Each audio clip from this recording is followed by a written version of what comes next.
आज पनि अस्ति मैले यसो एउटा फर्स्ट पार्ट बनाएको थिएँ यो रियाक्सन बलसँगको अनि कतिजनाले भन्दै थियो यसले क्याचिङ मात्रै हुन्छ भनेर भन्दै थियो। अब हामीले एक्सपेरिमेन्ट गर्दाखेरि हुन्छ, तर मैले देख्दाखेरि चाहिँ हामीले यो चाहिँ स्पेसली टेस्ट म्याचको लागि है हामीले चाहिँ यहाँनिर फिल्डर्सहरू पनि राखेर, जस्तै कि हाम्रो सिल्ली पोइन्ट, सर्ट लेग, स्लिपहरू राखेर पनि एकदमै राम्रो क्याचिङ प्र्याक्टिस पनि हुन्छ, प्लस डिफेन्स प्र्याक्टिस पनि राम्रो हुन्छ। भाइले बल फ्याँक्दैछ, ल क्याचिङ प्र्याक्टिसहरू पनि एकदम राम्रो हुन्छ। ओ आइ पक्ड न, ल भेरी गुड, अलि राम्रो हुन्छ। जति पनि यसरी हेर्नुहोस्, यो बल भित्र पनि जान्छ, बाहिर पनि जान्छ, जतापट्टि पनि जानु सक्छ। त्यस्तो हुँदाखेरि चाहिँ ये ठिक त ठिकै छ।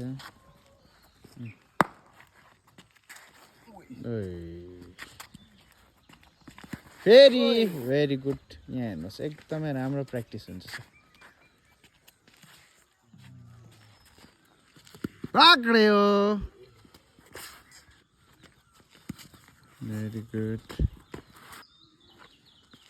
Oh, ready?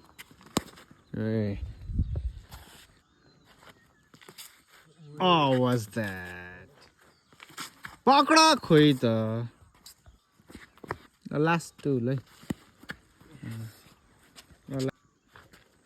पक्रियो, thank you.